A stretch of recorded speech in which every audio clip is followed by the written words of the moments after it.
Well, we have quite a bit to chat about weather-wise right now.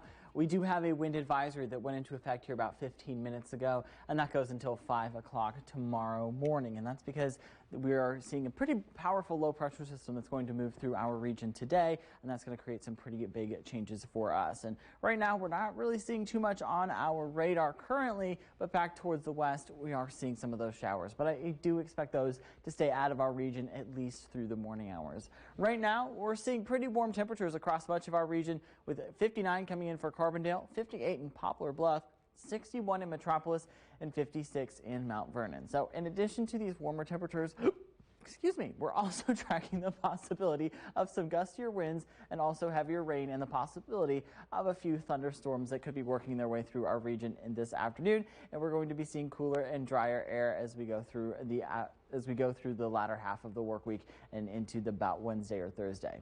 Overall, we're still seeing those southeasterly winds right now between about 10 and 17 miles per hour across much of our area, but those winds are really going to be increasing, and they'll likely be sustained this afternoon between 20 and 30 miles per hour, with gusts possibly up to 50 miles per hour in that tan shade. That's where the wind advisory is. And then further towards the south in that gold color, we could see we have a high wind warning between 2 p.m. and 1 a.m., and that's because we could see wind gusts that are over 60 miles per hour. And if we take a look at that wind gust forecast, we could be seeing those wind gusts get over 40 miles per hour by the time we make it to early afternoon, and they still could be running over 20 miles per hour as we make it throughout the day tomorrow. Now, these wind gusts are really going to be ushering in quite a bit of warmer air, with temperatures expected to be over 60 degrees today, so it is going to be pretty warm this afternoon. But you are going to want to keep that Storm Track 3 app handy, because we are tracking the possibility of our next storm system that will be moving through, and I do think a lot of us are going to be remaining dry through about 9 o'clock this morning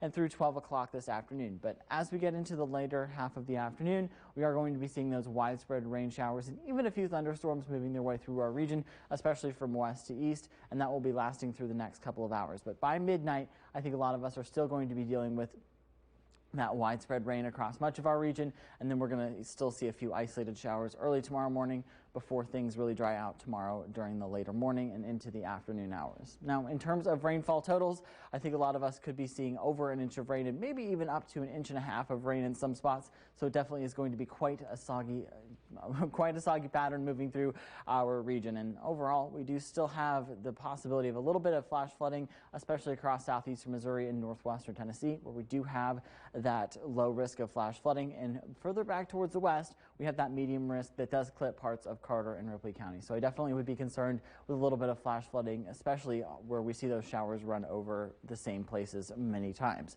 Temperatures tomorrow are likely going to be starting out in the low 50s, and we should be getting in the mid to upper 50s by the time we make it to the afternoon hours, with partly cloudy skies expected further towards the afternoon. And you're going to see some colder temperatures as we get into the middle of the work week, with temperatures only topping out in the lower 50s Tuesday and Wednesday, lower 70s for Friday. So those warmer temperatures are going to be coming back, but until then, we're going to be seeing some warmer conditions this afternoon before we see that rain move into our region this afternoon. 52 for tomorrow, 53 for Wednesday, 60 for Thursday, and 71 for Friday. So we are going to recover, and we're not really tracking any sort of rain chances until we get to early next week. I mean, it looks like today and tomorrow, just a little speed bump. We need the rain anyway. We push through, and we enjoy a beautiful Easter weekend. Yes. All right. Thanks a lot, Garrett.